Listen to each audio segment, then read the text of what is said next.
tuyo. La verdad que sos un actor como pocos. Y me interesa mucho el punto de vista que tienen los actores, con la sensibilidad que tienen los actores para un poco narrarnos en la actualidad que estamos viviendo.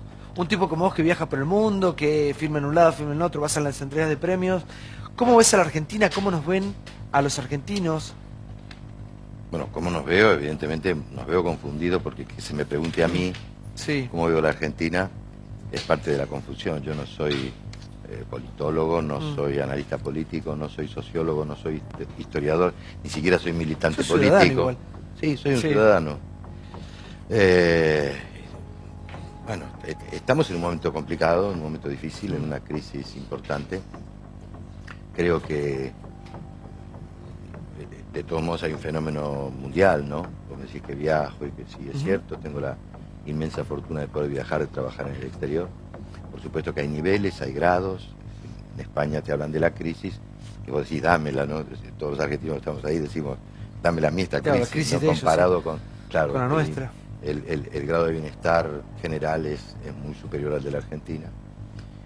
Pero también es cierto, lo dijo Rajoy el otro día en un almuerzo con el presidente Macri, que llegaron a tener casi 4 millones de personas desocupadas. La situación no es sencilla en el mundo. Hay una crisis, indudablemente tiene que ver con los avances tecnológicos, que ha dejado a mucha gente sin trabajo, tiene que ver con cuestiones de orden económico muy complejas que yo no alcanzo a comprender y por lo tanto no podría, digamos, explicar, pero que es evidente que el mundo está en un momento, Occidente está en un momento complicado, de crisis, de cambios muy acelerados, muy profundos. Es evidente que aún en sociedades del bienestar, como las llamaban la economía del bienestar de ciertos países de Europa, los países del mercado común europeo, qué sé yo,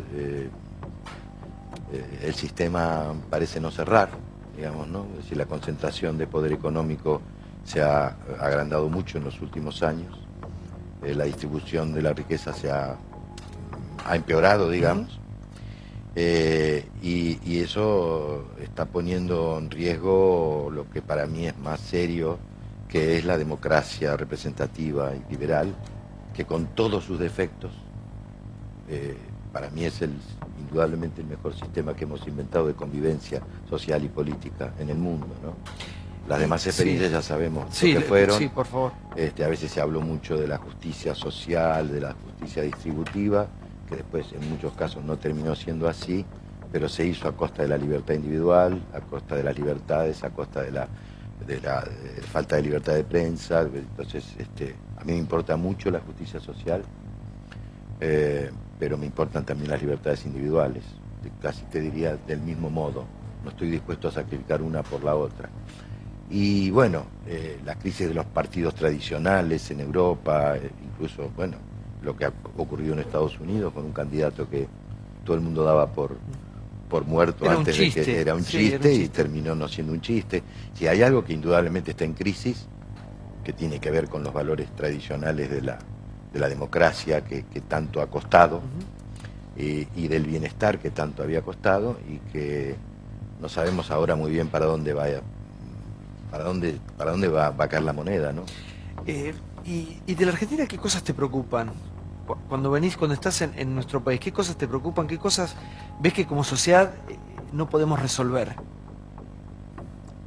Argentina, lo que me preocupa es que la Argentina es un país que se suicidó, digamos, porque vos pensás que hasta casi la mitad del siglo XX, o incluso un poco más, estábamos entre los 5 países con mayor ingreso per cápita, que teníamos una educación que fue ejemplar, teníamos un grado de alfabetización que no tenían países desarrollados de Europa. Aquí vino Einstein, creo que en el año 57, a estudiar el fenómeno educacional de la Argentina, que teníamos la salud pública que teníamos, la movilidad social ascendente que teníamos, en fin, y que hemos perdido eso gradualmente, década tras década, y que los índices de hoy son infinitamente peores a los que eran hace 50, 60, 70 años. Es evidente que nos hemos equivocado. en un país, como digo, que era formidable, lo que daríamos hoy por recuperar ese país, que ligeramente y con una, a mi gusto, con una frivolidad impresionante, mi generación, que decía el hospital de niños en el Sheraton Hotel, terminó llevando al abismo también, ¿no? Me preocupa el grado de violencia, de intolerancia, la necesidad de confrontación permanente, la violencia en las redes, la violencia en la calle, la intolerancia de que el otro piense diferente, la imposibilidad de ponernos de acuerdo en cuestiones básicas, porque podemos pensar diferente acerca de muchísimas cosas, pero yo, si vos estás en tu casa y resulta que explotó la cocina, no tenés agua, te llueve adentro, bueno, primero antes de pensar cómo la vamos a decorar y de qué color la vamos a pintar, ya que todos vivimos adentro, pongámonos de acuerdo en resolver lo urgente, sí, ¿no es cierto? Lo urgente, ¿y por qué el pensar lo distinto hoy y parece que no, que eso no se puede. ¿Y por qué te convierte en tu enemigo, la persona que fue piensa... a visitar a Rosas en su exilio, a su enemigo, y cuando salió dijo algo hace 200 años que hoy para mí tiene una vigencia impresionante. Dijo: hasta que los argentinos no podamos hacer una síntesis constructiva entre unitarios y federales, no vamos a tener una nación. Y hoy no la tenemos. Aspiramos a tener una nación, pero no la tenemos. Sí. Y nos ha ido cada vez peor. Entonces yo creo que haría falta, no sé, la lucidez y la grandeza de la clase dirigente, que no es solamente la clase política. La clase dirigente son los profesores, son los intelectuales, son los dirigentes políticos, son los funcionarios, ¿no es cierto? Son los maestros, ponernos de acuerdo en cuestiones básicas para recuperar, por lo menos para recuperar lo perdido. Y yo creo que eso nos llevaría muchísimo tiempo, porque se vienen haciendo las cosas muy mal desde hace décadas. Sí, déjame te pregunte por qué, porque es algo que se vio mucho en los actores, ¿no? Esto de que, ayer me lo decía, me lo decía un invitado, esto de que se dejó de hablar con algunos de sus pares, de sus amigos, compañeros de toda la vida. ¿Qué crees que pasó o qué nos pasó como sociedad que no empezamos a respetar el disenso, el pensar diferente, que eso no nos convierte en enemigos? Si la Argentina siempre, al argentino le gustó discutir, debatir, la mesa en el bar, la pasta en los domingos, siempre fuimos un país apasionado, vehemente. Bueno, creo que se fomentó, la división, que se fomentó el fanatismo, que no es bueno, ni de un lado ni del otro.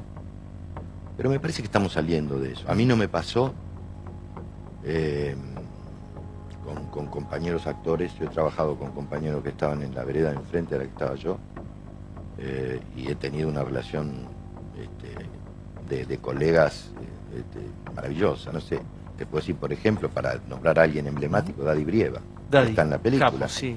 Digamos, brillante, los dos sabemos cómo piensa el otro, hasta hemos podido hablar del tema, pero en el trabajo siempre se privilegia el trabajo, el amor por el trabajo, por lo que estás haciendo, la amistad o el compañerismo, y nunca me pasó tener dificultades digamos, de maltrato, no sé, de enemistades, de tener contrariedades en el trabajo. No me pasó. Tenemos, sí, hoy a la tarde. Tato está cada vez más vigente. Sí. Hay cosas incluso más antiguas.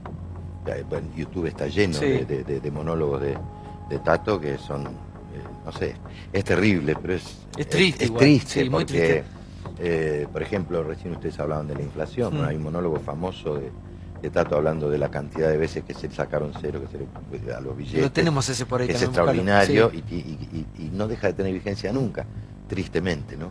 ¿Y por qué crees que nunca podemos resolver cuestiones de base, de fondo? Digamos, inflación, cuestiones que tengan que ver con la salud, con la educación. Nunca hay un proyecto a mediano y largo plazo en este país. Es el gobierno que entra, barre con todo, no sirvió nada, se pelean entre todos. Me parece que así no vamos a ningún lado, ¿no crees que es así? Sí, es así. Es así. Tengo, por supuesto, alguna que otra idea, pero no, ya te digo, ni soy un declaracionista serial, ni soy un analista político. Igual te quisieron ofrecer para ser candidato, ¿no? Jefe de gobierno. Tuve algunos ofrecimientos, sí. ¿En qué año fue eso? Bueno, si te digo en qué año te tengo que decir todo. A ver, déjame adivinar. No, yo hice un programa en televisión en el que hacía un presidente en ejercicio. Incluso... El hombre. El hombre, y filmábamos en la Casa Rosada, en el despacho presidencial, en el Salón Blanco, en fin. Y sí, hubo quienes me midieron en esa época. Esto habla de la falta de credibilidad que tiene la clase política, que no es nueva, porque esto fue el año 99 a la Claro. Y ya venía de antes también. Entonces hubo gente que me contactó en ese momento con la intención de que yo me subiera al carro de la política. El gobierno de la Rúa, me imagino. Cosa que por suerte no hice. Sí. ¿Creíste en el gobierno de la Rúa? ¿Qué te pasó ya que No. citabas ese momento? No, nunca te gustó. ¿Chacho Álvarez tampoco? En Chacho creí, después Claro, dejé de ¿viste? creer, pero en De la Rúa no. Yo en ese momento era, digamos, adhería a la candidatura de Graciela Fernández Mejía. Ujú. Y lo hice públicamente, además. ¿Y qué te pasó después con ella? Eh, Con todo lo que pasó Yo a después. ella la respeto muchísimo. Mm. Me parece que es una de las figuras más Sí, en este momento... respetables ¿Y en ese momento íntegras no te que enojaste? tiene, y lúcidas que tiene la Argentina. No. No. Creo que estaba en un lugar muy difícil. A mí me hubiera gustado que ella fuera candidata presidencial en lugar de la Rúa, porque de la Rúa todos sabíamos quién era. Esto se lo dije a Chacho en su momento, cuando vinieron a buscar, y también se lo dije al doctor Alfonsín. ¿Eras amigo de Alfonsín? Lo vi algunas veces, no era amigo, pero tuve la suerte de conocerlo, de comer un par de veces con él, o más de un par de veces. Era un hombre entrañable para mí. Y yo le dije en su momento lo que yo pensaba cuando salió que el candidato era de la Rúa, ¿no? Lamentablemente me hubiera gustado equivocarme, pero la historia me dio la razón. ¿Por qué la imagen de Alfonsín es cada vez más grande? Porque es el padre de la democracia en la Argentina, sin ninguna duda. Porque pensá que cuando asume Raúl Alfonsín, todos los países limítrofes estaban con dictaduras todavía. Y todo el aparato represivo, que era enorme, el oficial y el paraoficial, estaba intacto. Era muy difícil gobernar el país.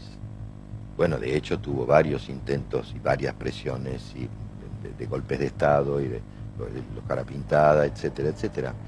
Era muy difícil, y así todo, bueno, él puso en el banquillo a toda la cúpula militar cuando era algo impensable un mes antes. Tiene Y que ser muy además valiente, ¿no? cumplió con algo que Sí. prometió, mientras que el doctor Luder, todos sabemos que el proyecto peronista era indultarlos, cosa que después hizo el peronismo, los indultó, después de que Alfonsín los juzgó. Pero había que tener una enorme valentía, y además creo yo que con sus errores, por supuesto, porque era un ser humano, el doctor Alfonsín, que era de una humanidad impresionante, era un ser humano realmente extraordinario, no sé qué iba a decir algo que se me fue de la cabeza. Sí, se trata sí, como muy que- emocionado cuando hablas de él. Sí, yo Es tengo importante para un vos, sí. respeto muy grande Mm. por el doctor Alfonsín. Insisto, creo que le tocó una muy difícil. Sí, que hasta último momento me parece que él se comportó como un gran demócrata. Incluso a veces yendo en contra de su propio interés personal o de su narcisismo, ¿no? Digo, con todos sus errores, con los errores que pudo haber cometido, pero me parece que es un prócer de la democracia. ¿Y Mauricio Macri? ¿Qué te pasa con Mauricio Macri? ¿Qué te parece bien? ¿Con qué estás de acuerdo sobre su gestión? ¿Y en qué le falta? ¿O qué no logró? A mí me parece muy hasta el pronto momento? para juzgarlo. Ya con Creo 2 que- años y un Creo que hay poquito. cosas que había que hacer, que ¿Cómo también cuál? le tocó una muy fea. Ujú. Bueno, las cuentas públicas había que empezar a ordenarlas, esto no daba para más, ¿cierto? Y me parece que eso lo empezó a hacer. Creo que bajó el nivel de confrontación, por no decir que casi no lo hay desde el poder, que vivimos más tranquilos. Y creo que hay algunos aciertos que todavía, obviamente, creo que están haciendo mucha obra en la provincia de Buenos Aires. Creo que que sus adversarios políticos lo subestimaron y que se llevaron una sorpresa. ¿Vos lo subestimaste o esperabas esto? No, yo temía, porque sabía que los primeros 2 años iban a ser muy difíciles, porque era obvio, fuera Mauricio Macri o fuera quien fuese el que estuviera en su lugar, porque la herencia era muy difícil y porque hay algo cultural que es difícil de modificar, más allá de los embates de los intereses creados, ya sea por lo ideológico o por lo económico, y pensé que era muy difícil, pero a mí me parece que se ha desenvuelto con mucha astucia, con mucha pericia, mayor de la que todos esperábamos, pero yo no lo subestimé. Yo creo sí que hubo gente adversaria política, que lo subestimó y que después se sorprendió. Es decir, por ejemplo, que cuando él decide poner como candidata en la provincia de Buenos Aires a Vidal, mucha gente se le rió en la cara, pensó que se estaba equivocando. Hasta ellos se reían un poco porque nadie lo podía creer lo de Vidal. Vidal venía acá en ese momento y me decía a mí fuera del aire: yo estoy para acompañar, no estoy para ganar. Ni ella misma se lo creía. Lo de Vidal fue tan fuerte y creo que la gente... Pero él ya lo había hecho sí. aquí. Él ya lo había hecho en Capital, digamos. Evidentemente son aciertos que no se le pueden negar. Sí, el cuadro más fuerte que él tenía, no de se hecho. Le pueden negar, sí. ¿no? Después creo que se están empezando a ordenar ciertas cosas. Entiendo que es muy complicado, que es muy difícil. A veces la gente le pide a los gobiernos que hagan cosas que no está en manos de los gobiernos poder hacer. Es decir, yo no creo en un control de precios. Ya lo hemos probado eso y sabemos después cómo termina. Sí, la inflación que se conoció mensual es muy alta. Sí, es muy alta. Yo creo que tienen un interés enorme en corregir eso. Que la bocha es muy difícil, que no le tocó tampoco fácil internacionalmente, pero tengo confianza que vamos para mejor. ¿Te quedas un ratito más? Tengo esperanzas en este gobierno. ¿Te quedas un ratito más? Sí. ¿Sabes que cuando hablo con él siento que estoy hablando también con Brandoni? ¿Sos amigo de Luis o no? Somos, amigos, sí, somos amigos, no nos vemos todo el tiempo.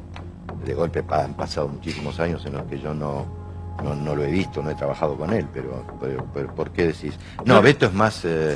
para empezar, Beto es militante político y yo no. Sí, no, pero es gruñón. Pero Beto es mucho más ferviente y fanático que yo, ¿no? Sí. No, pero por la manera de decir, los dos son actores, tienen esa manera de decir.